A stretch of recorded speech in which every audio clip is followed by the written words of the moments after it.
ஐயா வணக்கம். வணக்கம் தாய். ஆனந்த நிலையம் அப்படிங்கிற வார்த்தையே திருப்பதி விமானத்துக்கு மாத்திரம்தான் பொருந்தும். இப்போ நம்ம பேச்சு வழக்குல சொல்லும்போது இப்போ கோபுரம் சொல்லுவோம் இல்லையா? நீங்க அதுதான் விமானம் சொல்றீங்க இல்லைங்களா? ஆமா.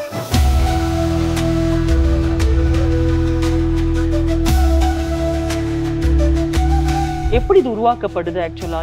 என்ன சிறப்பம்சம்? இந்த விமானம் வடிவமைச்சதுக்கு அப்புறம் கலைங்கிறது உயிர் கொடுத்துரும். இறைவன் தனக்கு தானே தன்னை செதுக்கி கொள்ற மாதிரி தான் இந்த விமானங்கள். ஒரு விஷயம், சின்ன சின்ன விஷயங்கள் எல்லாத்துக்குமே அதுக்கு ஒரு தத்துவம் இருக்கு. குறிப்பா இது வந்து அமெரிக்கா போகுது, அயோவாங்கிற ஒரு மாநிலத்துக்கு.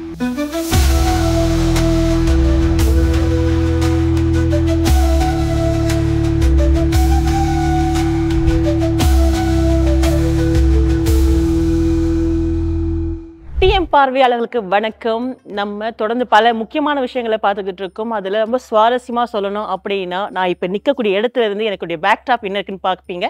உங்களுக்கே தெரியும் நான் எதை பத்தி பேச போறேன்னு சொல்லிட்டு. கோவில்னா எவ்வளவு அழகு!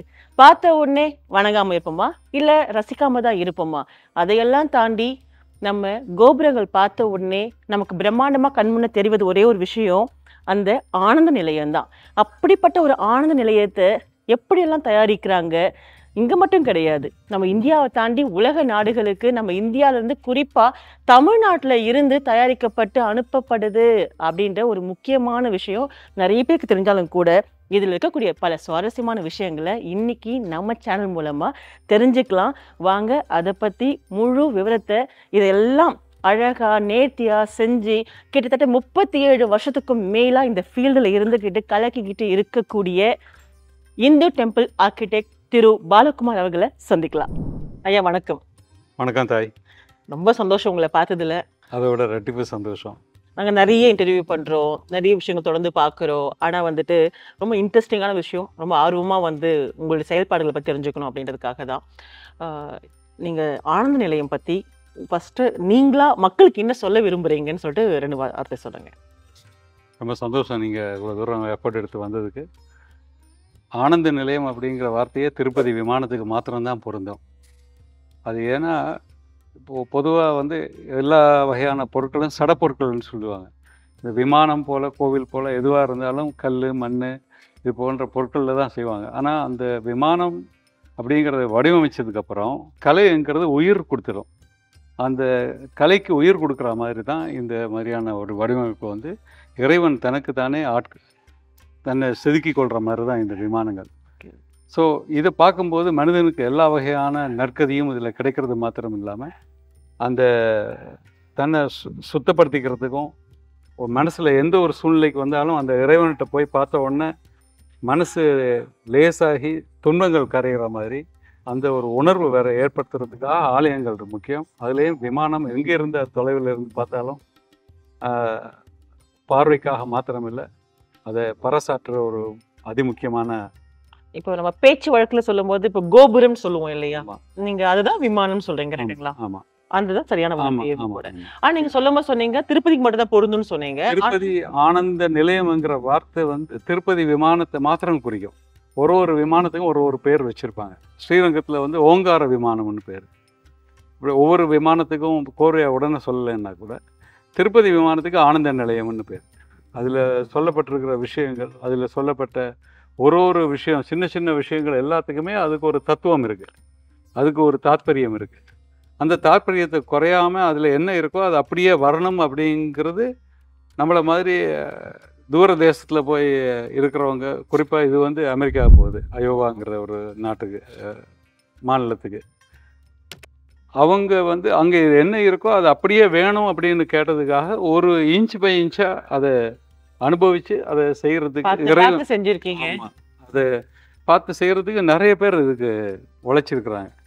அந்த இதை எல்லாத்தையும் ஒன்று சேர்த்து உருவாக்குனதுக்கு இறைவன் கருணையே காரணம். கண்டிப்பாக கண்டிப்பாக. இப்போ நம்ம பொதுவாக இங்கேருந்து பார்க்கும்போது நிறைய கோவில்கள் பார்க்குறோம், போகும்போது ட்ராவல் பண்ணும்போது இல்லை கோவிலுக்கு போகும்போது பார்க்குறோம். பட் இதெல்லாம் இல்லாமல் இந்த மாதிரி வேலைப்பாடுகள் வந்து தனியாக இதுக்காக ஸ்பெஷலாக நீங்கள் செய்யும் போதும் அதுவும் அப்ராடுக்கு அனுப்பி விடுறீங்க இல்லையா? ஸோ எப்படி சார் இந்த இன்ட்ரெஸ்ட், இந்த ஃபர்ஸ்ட் இந்த ஃபீல்டில் பற்றி சொல்லணும் அப்படின்னா எப்படி இது உருவாக்கப்படுது ஆக்சுவலாக? எவ்வளோ மாதங்கள் ஆகும்? என்ன சிறப்பம்சம்? சிறப்பம்சம் அப்படிங்கிறது பல வகையாக இதில் இருக்குது. ஒன்று வந்து அந்த குறிப்பிட்ட விமானத்தை வடிவமைக்கிறதுக்கு உரிய சிற்பிகள் வந்து நிறையவே அற்று போயிட்டு இருக்கிறாங்க, இல்லாமல். இல்லாம இருக்கு. அப்போது அந்த ஒரு இடத்துல நம்ம தேசத்தில் மாத்திரமே இருக்கக்கூடிய வல்லுநர்களை வச்சு தான் இதை வடிவமைக்க முடியுது. அத்தனை பேரையும் அவ்வளோ கடல் கடந்து தூர தேசத்துக்கு அழைச்சிட்டு போகிறதுங்கிறது சாத்தியம் இல்லாத ஒரு விஷயம். இது இந்த விமானத்தை பல பகுதிகளாக குறைஞ்சது ஒரு 5-6 பகுதிகளாக பிரித்து அதுக்கப்புறம் ஒரு கண்டெய்னருக்குள்ளே அனுப்புகிற அளவுக்கு இதை அசெம்பிள் பண்ணுறோம். அந்த ஒரு பேலட்டில் அந்த பேலட்டில் வச்சதுக்கப்புறம் அது கப்பலில் ஏற்றி அனுப்பி அது அப்புறம் அந்த அமெரிக்கா போனதுக்கப்புறம் அந்த குறிப்பிட்ட மாநிலத்தில் அந்த கோவிலில் இது திரும்பவும் அதை இன்ஸ்டால் பண்ணுறோம். இன்ஸ்டால் பண்ணுறதுக்கு இங்கே ஒரு சில தகுதியான வேலையாட்கள் மாத்திரம் போனால் போதுமானது. அந்த மாதிரியான தொழில்நுட்பம் இதை தான் இப்போது இன்றைய தேதியில் அநேகமான இடத்துல பல தேவைகளுக்காக இது இன்றியமையாமல் இருக்குது, கட்டாயமாக தேவைப்படுறது. அடுத்தது பார்த்திங்கன்னா இந்த அத்தனை சிற்பிகளை வச்சு உருவாக்கக்கூடிய ஒன்று அத்தனை பேரையும் அங்கே அழைச்சிட்டு போய் இன்னைக்கு தேதியில் செய்கிறதுக்கு பல வகையிலையும் அது ஒரு முடியாத ஒரு சூழ்நிலை ஒன்று இருக்குது. இதுக்கு ஒரு வித்தியாசமான ஒரு சொல்யூஷனாக தான் இதை எடுத்துகிட்டு வர்றதுக்கு. இது மாத்திரம் இல்லாமல் இன்னும் பல காரணங்கள் இருக்குது. குறிப்பாக நியூசிலாண்டு போன்ற நாடுகளில் பார்த்திங்கன்னா அந்த எர்த்குவேக்கு நில அதிர்ச்சிக்காக அதுக்காக தான் முதல்ல இந்த ஒரு மெட்டீரியல் என்னன்னு சொன்னால் அதையும் சொல்லிடுறேன். சொல்லுங்கள். ஃபைபர் கிளாஸ் ரீஇன்ஃபோர்ஸ் பாலிமர்னு சொல்லிட்டு ஃபைபர் கிளாஸ் தான் இதோட அடிப்படை. அதுலேயும் பல வகையான சேர்மானங்கள் உண்டு. உள்ளார ஃப்ரேம் ஒர்க் பண்ணி அது இரும்பில் பண்ணி அந்த ஒரு அது கிளாடிங்னு சொல்லலாம். அந்த வர்க்க வேலைகள் ஒரு ஒன்றுக்கும் ஒரு தனித்தனி பேரெல்லாம் உண்டு. அது குறிப்பாக ஏதாவது ஒரு விமானத்தை நாங்கள் பின்பற்றி இந்த ஆனந்த நிலையத்தை செய்கிறோம்னா அங்கே என்ன இருக்கோ அதை அப்படியே முழுமையாக மேக்ஸிமம் 99% முடிஞ்ச வரைக்கும் இதை செஞ்சுருக்கேன். 100% சொல்கிறதுக்கு வாய்ப்பில்லை, முடிஞ்ச வரைக்கும் செஞ்சுருக்கேன். அது செஞ்சுருக்கேன் அப்படிங்கிறத விட சுவாமி செய்ய வச்சுருக்காருங்கிறது சரியான வார்த்தை. ரொம்ப சந்தோஷம். இது 35 வருட காலமாக நீங்கள் இதே பண்ணிட்டு இருக்கீங்க இல்லையா? இதுல மறக்க முடியாது இல்ல நீங்க மறக்க முடியாது என்னெல்லாம் சொல்றீங்க? அது எந்த ஒரு தொழிலையும் ஏற்றத்தாழ்வுங்கிறது மாத்திரம் இல்லை, நிறைய அனுபவங்கள் தான். அத்தனையும் அது நஷ்டம் என்று சொல்றதை விட அனுபவமாக எடுத்துக்கிறது தான். அதனால இது ஒரு படிப்பு. நம்ம ஸ்கூல்லேயோ வாத்தியார்கிட்ட போய் படிக்கும்போது காதை திருகி படிக்கும்போது ஏற்பட்ட ஒரு அனுபவம் தான் இன்னைக்கு நம்ம உங்ககிட்ட பேசுறதுக்கு வாய்ப்பு கிடைச்சிருக்கு. அதே மாதிரி இந்த ஒரு இதை நம்ம வடிவமைச்சிருக்கிறோம்னா எவ்வளோ பேருடைய உழைப்பு பின்னாடி இருக்குது. அதில் நான் தான் முழுவதுமே சமைச்சேன், எல்லாத்தையும் செஞ்சேன் அப்படிங்கிறது சமையல்னா நான் சொல்கிறது அது உருவாக்கினேன்னுங்கிறத ஒவ்வொரு பார்ட் ஒர்க்காக எல்லாரோட காம்போ தான் சொல்லுவேன். அப்படி தான் நான் அதை செய்கிறேன். ஆனால் இது அடிப்படையில் இது என்னென்னா எந்த ஒரு வேலையை நான் ஆரம்பிக்கும் போதும் சுவாமி அனுகிரகத்தினால இது உருவாகிறதுக்கு முயற்சி பண்ணி தான் செய்கிறேன். அப்போ அந்த சுவாமி தான் தன்னை எனக்கு உள்ளே இருந்து செய்ய வைக்கிறாருன்றதில் உறுதியாக இருக்கேன். அதில் நீங்கள் கேட்டபடி மறக்க முடியாதது அப்படிங்கிறதுன்னு நிறைய சொல்லிகிட்டே இருக்கலாம். ஒரு இன்சிடெண்ட்டுமே அப்படி தான். இந்த ஒரு வேலையை எனக்கு கொடுக்கும்போதே அவர்கள் ரொம்ப நீங்கள் திருப்பதி விமானத்தை எப்படி நீங்கள் பண்ண முடியும் அப்படின்னு கேட்டாங்க. சுவாமி அனுகிரகம் இருந்தால் செய்ய முடியுங்கிற ஒரு உத்வேகத்தில் எடுத்தேன். இன்றைக்கி அது ஒரு சான்றாக இன்றைக்கி இருக்குங்கிறது கிடைச்ச பெரிய பாக்கியம். எவ்வளோ நாள் ஆகுங்க இந்த விமானத்தை பொறுத்த வரைக்கும்? சுமாராக 5-6 மாதம் ஆச்சுமா. ஒரு 5-6 மாதம் ஆகும் அப்படின்னா ஒரு மேன் பவர் எடுத்துக்கும் போது எத்தனை பேருடைய உழைப்பு இதில் சேர்ந்து? இதில் சுமாராக 20 பேர் குறையாமல் இருக்காங்க. ஒரு நாளைக்கு 20 பேர் 20 பேர் வேலை செய்திருக்கிறாங்க. இப்போ டைரெக்டாக இன்டைரக்டாக இன்னும் ஒரு 10 பேர் இருக்காங்க. சார் நீங்கள் சொல்லியிருந்தீங்க இந்த விமானம் செய்கிறதுல ஒருத்தரோட பங்கு மட்டும் கிடையாது, நிறைய பேருடைய இன்வால்மெண்ட் இருக்குது அப்படின்னு சொல்லியிருந்தீங்க. ஸோ இப்போது நம்ம பார்க்குறோம், உங்களுடைய ஸ்டாஃப்ஸ் எல்லாம் பார்க்குறோம். சொல்லுங்கள் சார். ரொம்ப சந்தோஷம். இதில் உண்மை அதுதான். என்னென்னு கேட்டிங்கன்னா எந்த ஒரு காரியமுமே தனி ஒரு மனிதனால் ஆகிறதுங்கிறது இல்லை. சிறுக கட்டி பெருக வாழ்க. ஒன்றா ஒரு செங்கல்ல ஒரு கல்லாக எடுத்து வச்சு தான் ஒரு பில்டிங்கே கட்ட முடியும்னா இது மாதிரியான கலைப்படைப்பை உருவாக்குறதுக்கு பெயிண்ட் வரணும். கடைசியாக அடிக்கும்போது அதுக்குரிய ஒரு விற்பனர், ஆரம்பத்தில் ஒரு ஸ்கெட்ச் போடுறோம், பிளான் போடுறோம்னா அதுக்குரிய ஒரு ஆர்கிடெக்ட், அந்த அதில் ஆரம்பித்தோம்னா முதல் இது எல்லாத்துக்கும் அடிப்படை அதை இந்த கோவிலை கட்டணுங்கிற ஒரு எண்ணம் மனசில் தோணுது, அவங்களிருந்து ஆரம்பிக்குது. அப்போது அந்த வேலையை எங்ககிட்ட ஒப்படைக்கிறவங்க அதில் அவங்க இல்லைன்னா இந்த கோவில் செய்ய முடியாது. அப்போ அவங்களும் இதில் இருக்கிற 4 பேர் தான் இந்த கோவிலை செஞ்சோம் அப்படிங்கிறதெல்லாம் கிடையாது. நீங்களும் அதில் ஒரு ஆள் தான். ஏன்னா இதை நீங்கள் பாராட்டுறீங்க, அதை பரவுறீங்க. 10 இடத்துக்கு 100 இடத்துக்கு 1000 இடத்துக்கு லட்சக்கணக்கில் அது போயின்னு இருக்கும்போது இன்னும் மேலும் மேலும் இது சிறப்பாக வர்றதுக்கு அத்தனை பேரோட உழைப்பு அப்படிங்கிறது ரொம்ப உன்னதமானது. அது இப்போதைக்கு இன்றைக்கி தேதியில் இந்த 4 பேர் இருக்காங்க, 400 பேர் வேலை செஞ்சுருக்காங்கங்கிறது தான் உண்மை. இறை சக்தின்னு. இந்த விமானத்தோட சிறப்பு நீங்கள் என்னெல்லாம் சொல்வீங்க? பார்க்கும்போது தெரியுது 4 பக்கமும் வந்துட்டு ஒவ்வொரு சிறப்பாக இருக்கிற மாதிரி ஃபீல் ஆகுது. இது கட்டாயமாக உண்டு. இதில் ஒரு திக்குக்கும் அந்தந்த திக்குக்கு உரிய தெய்வங்கள் வந்து அதில் குறிப்பாக முன்பக்கத்தில் என்ன தெய்வமோ அதே மாதிரி தெற்கு பக்கத்தில் வடக்கு, அதே மாதிரி அங்கே பார்த்தீங்கன்னா திருப்பதியில் வடக்கு பக்கத்தில் பார்த்தீங்கன்னா விமான வெங்கடேஸ்வரர்னு சொல்லி இருப்பார். அந்த விமான வெங்கடேஸ்வரரை தனியாக ஒரு வெள்ளி திருவாச்சி போட்டு காமிச்சிருப்பாங்க. அதையும் இதில் எடுத்துகிட்டு வந்திருக்கோம். சின்ன சின்ன நுட்பமான விஷயங்கள் எல்லாமே காமிச்சிருக்கேன். இது முழுமையாக சொல்கிறதுக்கு வந்து அவ்வளோ விஷயம் இதில் இருக்குது. கட்டாயமாக நான் சொல்கிறேன். அது சிறப்பு சிறப்பு. இப்போ இந்த மாதிரி விமானங்கள் பண்ணும்போது தமிழ்நாட்டில் இதே மாதிரி தமிழ்நாட்டுக்குள்ளே நீங்கள் கொடுத்துருக்கீங்களா, இல்லை இந்தியா முழுக்க கொடுத்துருக்கீங்களா, இல்லை அப்ராட் மட்டும் தான் ஃபோக்கஸிங் இருக்குங்களா? தமிழ்நாட்டில் வந்து முழுக்க முழுக்க இந்த மெட்டீரியலில் பண்ணி நான் செய்கிறது இல்லை, செய்யவும் கூடாதுங்கிறது என்னோட அபிப்பிராயம். ஏன்னா இங்கே நிறைய சிற்பிகள் இருக்காங்க, அதுக்குரிய தொழிலாளர்கள் இருக்கிறாங்க.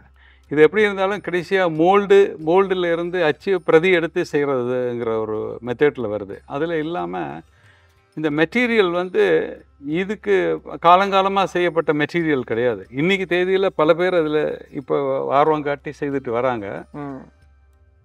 இது வருத்தத்துக்குரியதாக இருந்தாலும் உண்மையை சொல்லி ஆகணும். நான் இந்த முதல்ல இந்த மாதிரியான தொழில் ஆரம்பிக்கும் போது பல வகையான எதிர்ப்பு எனக்கு நிறையவே வந்தது. ஏன்னா இது வந்து ட்ரெடிஷ்னல் மெத்தட் கிடையாது, நீ எப்படி செய்யலாம் அப்படிங்கிற ஒரு பார்வை ஒன்று வைக்கப்பட்டது. இன்றைக்கி தேதியில் இந்த கேள்வி எழுப்பின அத்தனை பேருமே இதை செய்ய ஆரம்பிச்சிருக்கிறாங்க. அது ஒரு வகையான சூழ்நிலை இன்றைக்கி. நான் அதை குறைவாக நினைக்கல, பட் அங்கே வந்து இது தேவைப்படுறதுனால இது செய்கிறேன். மற்றபடி இதில் சிறப்பு அம்சம்ங்கிறது பல பகுதிகளாக பிரித்து திரும்ப ஒன்று சேர்த்து இது ஒன்று சேர்த்ததுக்கப்புறம் இது என்ன பொருளுங்கிறத நான் சொன்னா தவிர மற்றபடி சட்டுன்னு யாருக்குமே இது என்னன்னு புலம்படாது, தெரியாது அந்த அளவுக்கு இதில். அப்படி பார்க்கும்போது ஓகே, அப்போ இங்கே சிற்பிங்க நிறைய பேர் இருக்காங்க, கலை நுணுக்கங்கள் தெரியும். நம்ம இங்கே கட்டுறதெல்லாம் தாண்டி அப்ராடில் மற்றவங்களுக்கு கோவில் கட்ட தேவைப்படுதுன்ற பட்சத்தில் ஒவ்வொரு கண்ட்ரிலேருந்து கேட்கக்கூடியவங்க அவங்களுக்கு ஒரு எக்ஸ்பெக்டேஷன்ஸ் இருக்கும் இல்லையா? இல்லை எங்கள் கண்ட்ரி இப்போ எங்களுக்கு இந்த மாதிரி தான் வேணும், இந்த டிசைனை தாண்டி இந்த மெட்டீரியல் தான் வேணும் அப்படின்னு அவங்களும் நிர்ணயிச்சு சொல்லிடுவாங்களா உங்ககிட்ட? கட்டாயமாக உண்டு. இப்போ பொதுவாக வந்து வெளிநாட்டை பொறுத்த வரைக்கும் நம்ம ஊரில் உள்ள சட்டத்திட்டங்கள் மாதிரி இருக்காது. அங்கே சட்டத்திட்டம் அதிகம்னு நான் சொல்ல மாட்டேன். அவங்க ஒரு சில கோட்பாடு வரையறவு வச்சுருப்பாங்க. இன்ன உயரம், இன்ன இது இவ்வளோ சவுண்டு வெளியே வரலாம், வெளியே பார்வைக்கு இன்ன வர்ணம் அடிக்கலாம், இந்த வர்ணம் அடிக்க முடியாது, அதே மாதிரி ஒயிட்டாக இருக்கணும், அப்படி பல வகையான சட்டத்திட்டங்கள்லாம் இருக்குது.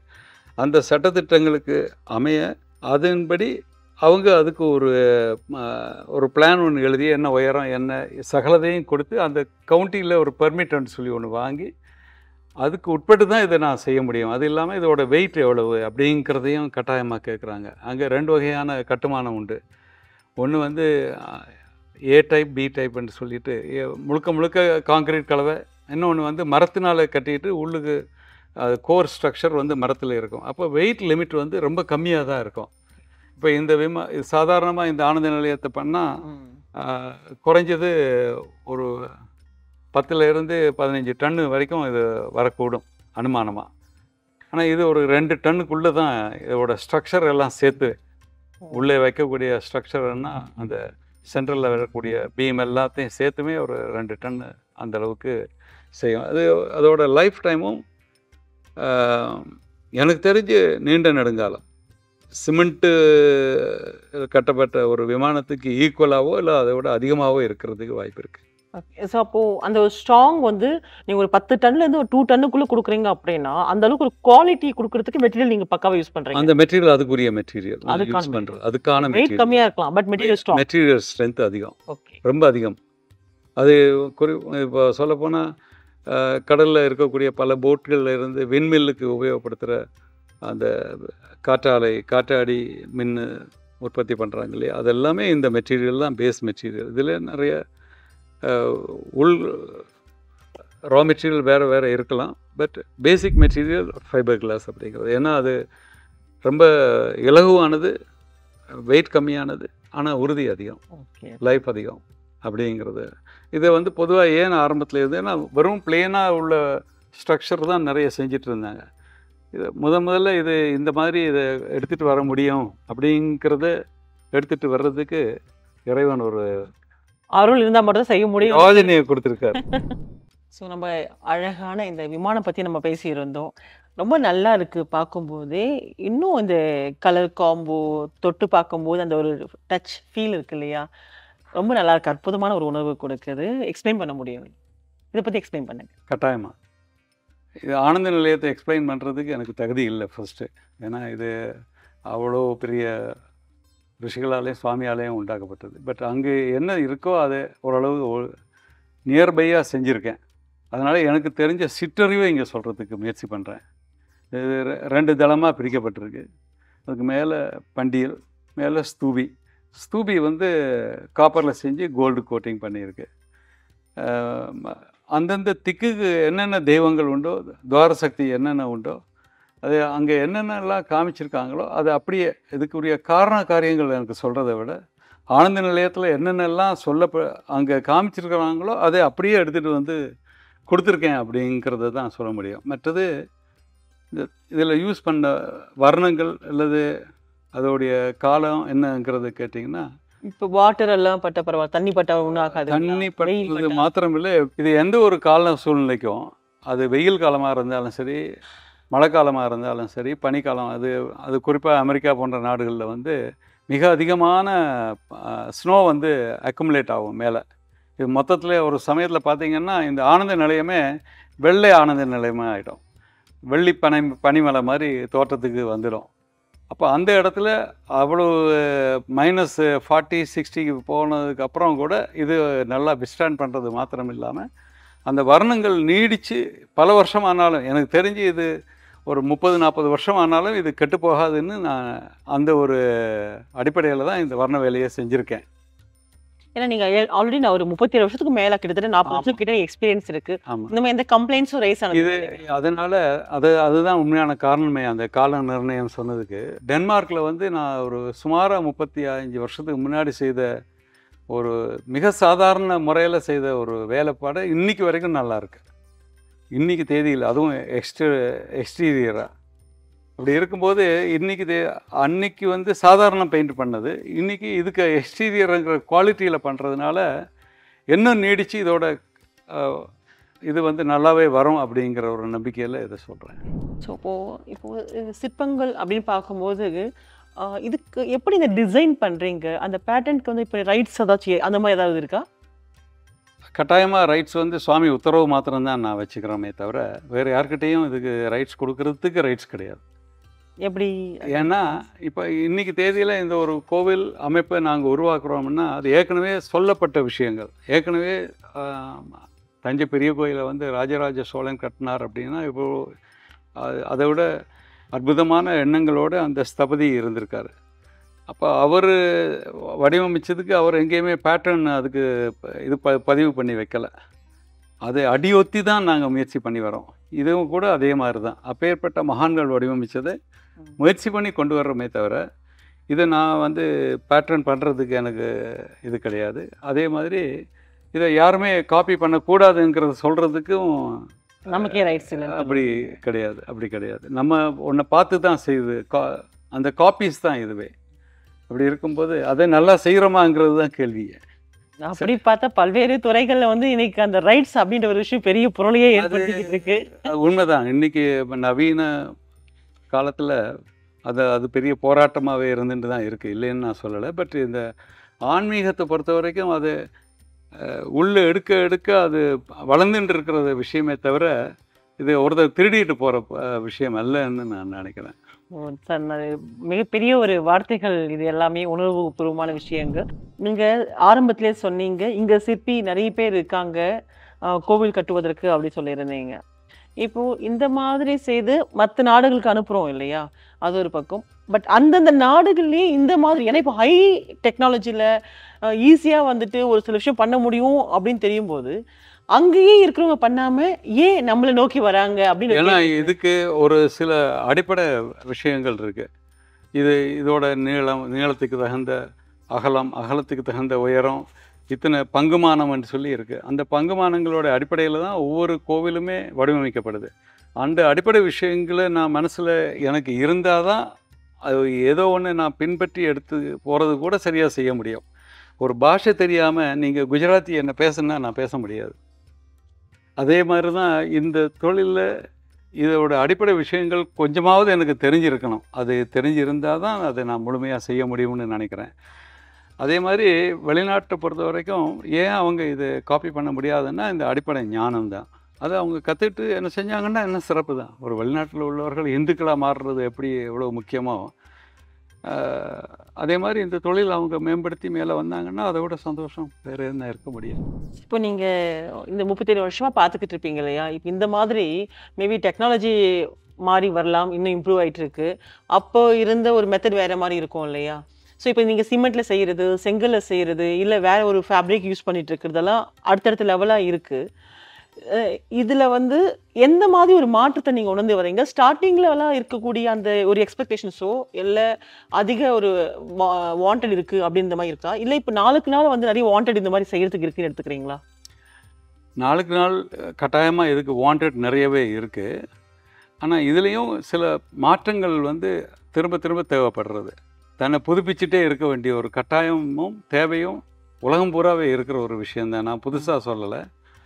இப்போ இது வந்து எஃப்ஆர்பிங்கிற ரா மெட்டீரியல். அந்த எஃப்ஆர்பியில் செய்கிற ஒரு விமானத்தையோ அல்லது கோவில் அமைப்பையோ இதே அந்த ஊரில் எந்தெந்த நாட்டிலேயோ அந்தந்த நாட்டிலேயே போய் இதை வடிவமைச்சு செஞ்சு தந்தால் இன்னும் சிறப்பாக இருக்கும். அப்படிங்கிறதுனால தான் எத்தனையோ சிற்பிகள் தூர தேசங்கள், அமெரிக்கா, லண்டன், ஐரோப்பிய நாடு, ஆஸ்திரேலியாங்கிற நாடுகள் எல்லாம் நிறைய செஞ்சுருக்காங்க. பட் அங்கே இன்றைக்கி சூழ்நிலை வேறுபட்டிருக்கு. அந்த சிற்பிகள் அங்கே போகிறதுலையோ ஒரு வேலையை செஞ்சு முடிச்சுட்டு வர்றதுலையோ நிறைய சிரமங்கள்லாம் இருக்கிறதுனால இந்த ஒரு மெட்டீரியல் அங்கே தேவைப்படுது. இதுக்கு மாற்று ஏற்பாடும் இப்போ உருவாக்கின்னு இருக்கோம். அது ஜிஎஃப்ஆர்சி அப்படிங்கிற ஒரு மெட்டீரியல், இது எஃப்ஆர்பின்னு. ரெண்டுமே மொத்தத்தில் ஃபைபர் சம்மந்தப்பட்டது. பட் அது வந்து காங்க்ரீட்டோட இணைஞ்சு செய்கிறோம். இது வந்து முழுக்க முழுக்க பாலிமர் பிளாஸ்டிக் அப்படிங்கிற ஒரு கட்டமைப்புக்குள்ளே வருது. ஆனால் இது உள்ள திரும்பவும் இரும்பு ஸ்ட்ரக்சர் ஃப்ரேம் ஒர்க் இதில் உள்ள நான் வேணால் காமிக்கிறேன் அப்புறமா. அதை பேஸ் பண்ணி தான் இதை செய்கிறோம். பட் இன்னும் அடுத்தது வந்து பார்த்திங்கன்னா முழுக்க முழுக்க செங்கல் சிமெண்ட்டில் கட்டிட்டு அது ஜிஎஃப்ஆர்சிங்கிற மெத்தட்லேயும் இப்போது உருவாக்கிட்டு வரோம். அது வந்து ஒரே வார்த்தையில் எனக்கு சொல்ல முடியாது ஏன் வந்து செய்ய முடியலை அங்கே உள்ளவர்கள்ங்கிறதுக்கு இதோட அடிப்படை ஞானம் தான் அதுக்கு முக்கியம். இப்போ அடுத்ததா இப்போ நம்ம இந்த மாதிரி இங்கே எல்லாமே பர்ஃபெக்டாக ரெடி பண்ணிட்டு அப்படியே அங்கே கொண்டு போயிட்டு திரும்ப நீங்கள் ரீஅசம்பிள் பண்ணுறோம் இல்லைங்களா? அப்படிதான் இல்லையா? ஆமாம். ஓகே. இப்போ இந்த மாதிரி ஆர்டர் கொடுக்கக்கூடியவங்க எல்லாருமே இங்கிருந்து போயிட்டு அங்கே செட்டில் ஆனவங்களா, இல்லை அங்கே இருக்கக்கூடிய மக்களே வந்துட்டு விருப்பப்பட்டு கேட்குறாங்களா? இது எப்படி எடுத்துக்கலாம் சார்? இது அநேகம் பேர் வந்து பூர்வீகம் வந்து தாய்நாடு இந்திய தேசத்தில் இருந்து பல தொழில் தேடி அல்லது அவர்களுடைய படிப்பு சம்மந்தமாயோ ஏதோ ஒரு பல காரணங்களுக்காக வெளிநாட்டில் செட்டில் ஆனவங்க அவங்களுடைய கலை கலாச்சாரங்களையோ அவங்களுடைய அந்த வாசனையை மறக்கக்கூடாதுங்கிறதுக்காக கோவில்களை எல்லா இடமும் கோவில் பாரதி சொன்ன மாதிரி கல்வி தலம் அனைத்தும் கோவில் செய்வோம் அப்படின்னு சொன்னால் அது கோவிலுக்கு ஒப்பானதாக இந்த அவங்களுடைய வீடு எப்படி இருக்கோ இல்லையோ ஆனால் கோவில் எல்லா இடமும் அதை உருவாக்கினார்கள். அது பல சமுதாயத்தை சேர்ந்தவர்கள். சமுதாயம்னு நான் சொல்கிறது இப்போது தமிழ் பேசுகிறவங்க, தெலுங்கு பேசுகிறவங்க, ஹிந்தி பேசுகிறவங்க அப்படிங்கிற ஒரு சமுதாய இடத்துல இருந்தால் கூட இந்த கோவில் அமைக்கிறது அப்படிங்கிறதுல எல்லாமே ஒன்றிணைஞ்சு மிக நேர்த்தியாக அவங்க நான் முதலே சொன்ன மாதிரி அவங்களுடைய சொந்த சுயலாபம் அப்படிங்கிறத விட பொதுநலம் அப்படிங்கிறதுக்குள்ளே அவங்க உள்ளே நுழையிறாங்க. அந்த பொது நலத்துக்கு அவங்க எப்போ உள்ளே வர்றாங்களோ அப்போ சுவாமி சேர்ந்தே வந்துடுவார். இப்போ அவங்க தனியாக செய்ய வேண்டியதில்லை. அது சுவாமி வந்து தனக்கு தானே செஞ்சு கொள்வார் சார். இப்போ அந்த இடத்துல என்ன ஆகுதுன்னா ஒரு தொழிலை வந்து யார் செய்வாங்க அப்படிங்கிறது அவங்க தெரிவு செய்யணும். அந்த தெரிவு செய்கிற இடத்துல அடியணையும் வைத்திருக்கிறார். அது இறைவன் கொடுத்த வரம். இப்போ நம்ம ஒவ்வொரு நாட்டில் இருக்கும்போது ஓகே மலேசியாவில் பாருங்க முருகர் கோவிலை பார்க்குறோம் அப்படி சொல்லும் போதோ இல்லை அடுத்தடுத்து ஒவ்வொரு நாட்டிலுமே வந்து நம்மளுடைய விமானங்கள் அங்கே இருக்குது, பல கோவில்கள் வந்து பெருகிக்கிட்டே இருக்குது அப்படின்னு நம்ம எடுத்துக்கலாமா சார்? ஒவ்வொரு கண்ட்ரிலுமே கட்டாயமாக எடுத்துக்கலாம், கட்டாயமாக எடுத்துக்கலாம். இந்து சனாதன தர்மம் வந்து உலகம் பூராவே முன்னாடி வியாபித்து இருந்தது, நடுப்புற மறைக்கப்பட்டது. இப்போ திரும்பவும் அந்த திரை விலகிட்டு வருதுன்னு எடுத்துக்கலாம். கட்டாயமாக உண்டு. சனாதன தர்மத்தை யாராலையும், அதுவே ஆதி அந்தம் இல்லாததுங்கிறது அதோட அர்த்தம். நிரந்தரமானதுன்னு அர்த்தம். நிரந்தரமானது எப்படி இந்த பூமியும் ஆகாயமும் எப்படி நிரந்தரமோ அதுபோல் சனாதனம். சனாதனம்னாலே அதுதான் நிரந்தரம்னு அர்த்தம். அதுக்கு மேலே என்ன வார்த்தை இருக்குது? அப்போ இந்த நிரந்தரமானது உலகம் பூரா கட்டாயம் எப்படி காற்று எங்களுக்குள்ளேயும் வெளியேயும் இருக்கோ அதுபோல் இந்த சனாதன தர்மம் சகல இடத்துலையும் உலகம் பூரா வியாபிச்சிருக்கு. ஒரு இடத்துல மறைக்கப்பட்டிருக்கு தற்காலிகமாக. அது கிளவுட்ஸ் போல் விலகுற காலம். கடைசியாக ஒரு சில முக்கியமான ஒரு விஷயமும் இது இந்த ஒரு கண்டென்ட்டை நம்ம முடிச்சுக்கலாம் பார்க்குறேன். ஆக்சுவலாக ஏன்னா நிறைய போய்கிட்டே இருக்குது, நிறைய தேடுதலும் இதுக்குள்ளே இருக்குது. சரிங்க, நிறைய சொல்லிட்டேன்னு நினைக்கிறேன். நிறைய இல்லை இன்னும் நிறைய கேள்விகள் இருக்குது உங்ககிட்ட இதை பற்றி கேட்குறதுக்கு. இருந்தாலும் இன்னும் அடுத்த ஒரே ஒரு கேள்வியோடு இதை நம்ம முடிச்சுக்கலாம். சரிங்க. இப்போது கும்பாபிஷேகம் ரொம்ப முக்கியமான பார்ட். இந்த மாதிரி விமானம் செஞ்சு கோவிலில் கோபுரங்கள் மேலே வச்சதுக்கு அப்புறம் அந்த கும்பாபிஷேகம் எடுத்துக்கும் போது மற்ற எந்த கண்ட்ரியாக இருந்தாலும் கூட அதே ப்ராசஸ் அங்கே மெயின்டைன் பண்ணுறாங்களா சார்? கட்டாயமாக. கும்பாபிஷேகம்ங்கிறதே அது பெருஞ்சாந்தி விழான்னு சொல்லி தமிழில் சொல்லுவாங்க.